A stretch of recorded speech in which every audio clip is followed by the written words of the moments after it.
Samuel Philippe.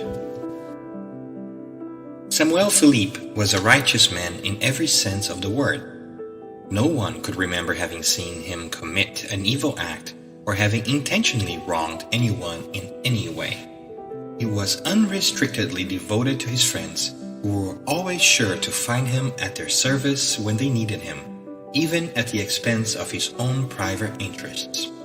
Work, fatigue, sacrifice, nothing kept him from being useful. He served naturally, without being ostentatious, and seemed perplexed whenever anyone gave him any credit for it. He never wished ill on anyone who had harmed him. Instead, he sought to be of service to them as if they had actually done good to him. Whenever he endured ungratefulness, he would say to us, "I am not the one you should pity, they are." Although he was very intelligent and endowed with much energy, his very laborious life was obscure and full of severe trials. He was one of those elite types who flourish in the shadows, whom the world does not recognize and whose light is not reflected over the earth. Through an understanding of Spiritism, he acquired an ardent faith in the future life and a great resignation before the ills of earthly life. After having suffered a painful disease, he died in December of 1862 at the age of 50. He was truly mourned by both family and friends and has been evoked many times since his death. Do you clearly remember your last few moments on earth? Perfectly. My memory of them has returned to me little by little, although at the time my thoughts were still confused. Because your exemplary life awakened our interest so much, would you mind describing to us, for our own instruction, how your passage from the corporeal to the spirit life occurred, as well as the situation in which you now find yourself in the spirit world? Gladly. This account won't be useful only to you, but to me as well. In turning my thoughts back to the earth, the comparison will enable me to appreciate even more the goodness of our Creator. You know how full of tribulation my life was. However, I never lacked courage in the face of adversity, thank God. And now I must congratulate myself on it. How much I would have lost if I had given up to discouragement. I quake at the thought, for then my suffering would have been of no use, and I would have had to start all over again. Oh, my friends, may you grasp this truth, for in it resides the happiness of your future. No, a few years of suffering is certainly not too much to pay for such happiness. If only you knew what a few years are when compared to eternity. If my last life did in fact have any merit in your eyes, you would not feel the same regarding the ones before it. It was only due to much personal effort that I have become what I am today. To erase the last traces of my previous wrongs, I had to suffer those final trials, and I voluntarily accepted them. I drew from the firmness of my resolution the strength to bear them without complaining.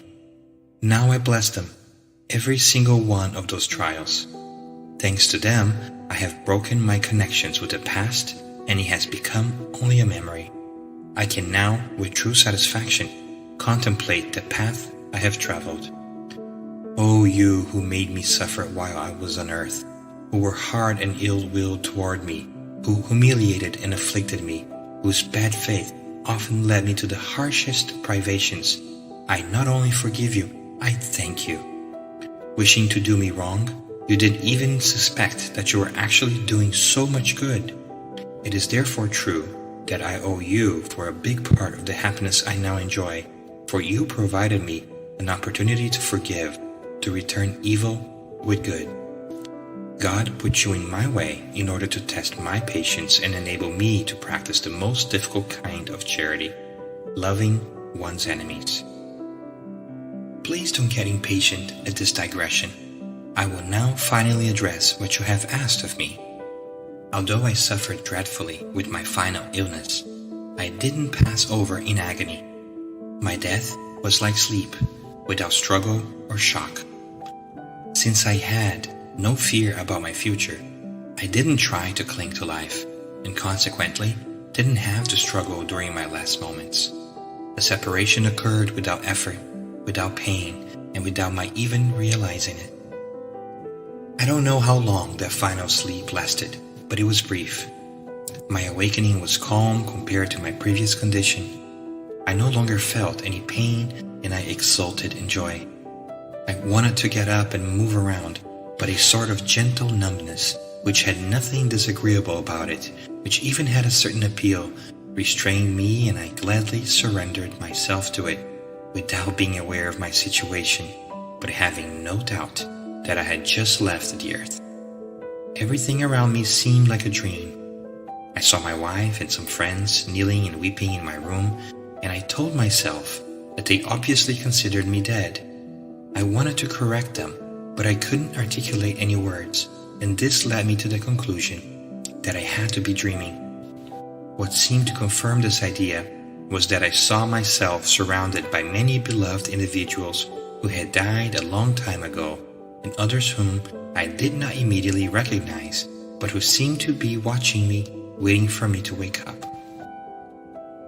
This state was interlaced with moments of lucidity and drowsiness, during which I alternately recovered and lost consciousness of myself. Little by little, my mind became clearer. The light that I had only glimpsed through the type of fog became brighter. I then began to recognize my state and understood that I no longer belonged to the terrestrial world. If I had not known Spiritism, the illusions would have undoubtedly been prolonged for quite some time. My mortal remains had not yet been buried. I regarded them with respect, although I felt happy at having been disencumbered of them. I was so happy at being free. I was breathing with the ease of someone who has just emerged from a suffocating atmosphere, and an indescribable sensation of bliss impregnated my entire being.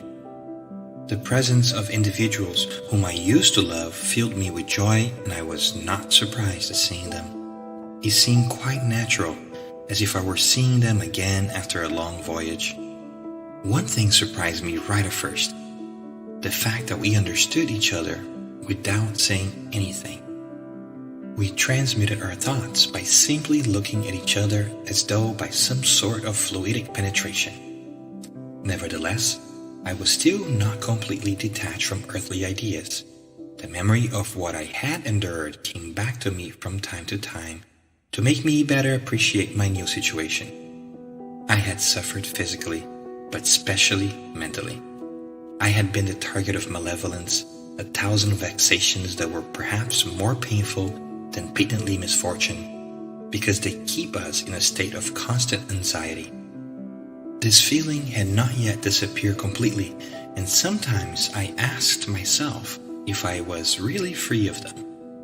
It still seemed like I was hearing a few unpleasant voices. I often worried about the troubles these voices used to cause me, and I trembled in spite of myself. I tried to feel myself, so to speak, in order to be assured that I was not being deceived by a dream, and when the certainty hit me that all that had indeed ended, I felt I had been relieved of an enormous weight. It is thus quite true, I told myself. I am finally free of all those worries that I used to make my life a torment, and I rendered thanks to God for the fact. I was like a poor man who had suddenly received a large fortune, and who for a long time couldn't believe it was real, still feeling worried about his needs. Oh, if only people could comprehend the future life, what power, what courage it would give them amidst adversity. What they wouldn't do during their lifetime on earth in order to guarantee themselves the happiness that God has reserved for the children who have been obedient to His laws. Then they would see how insignificant are the pleasures they envy during their life compared to those they disdain. Have that world so new to you, and in light of which ours has such little value, and the many friends whom you have rejoined, caused you to forget the family and friends you left behind on earth? If I were to forget them, I would be unworthy of happiness I am enjoying. God does not reward selfishness, He punishes it. The world in which I find myself might lead me to scorn the earth, but I could never scorn the spirits who are incarnate there. Only amongst men and women do we see the prosperity lead to forgetting former companions in misfortune. I visit mine often, and I feel happy for the remembrances they hold of me. Their thoughts attract me to them. I watch their conversations. I delight in their joys, and their worries sadden me. However, because I understand that their problems are only temporary and for their own good, it's not the kind of sadness that is full of anxiety like that which we suffer while incarnate. I feel happy to think that someday they will also come to this happy plane where pain is unknown. I am striving to help them to become worthy of it. I am doing my utmost to suggest good thoughts to them, especially regarding resignation, which I myself displayed before the will of God. My greatest sadness is seeing them delay that time by their lack of courage, their complaining, their doubts about the future, or by any reprehensible acts. Thus, I try to divert them from the path of evil.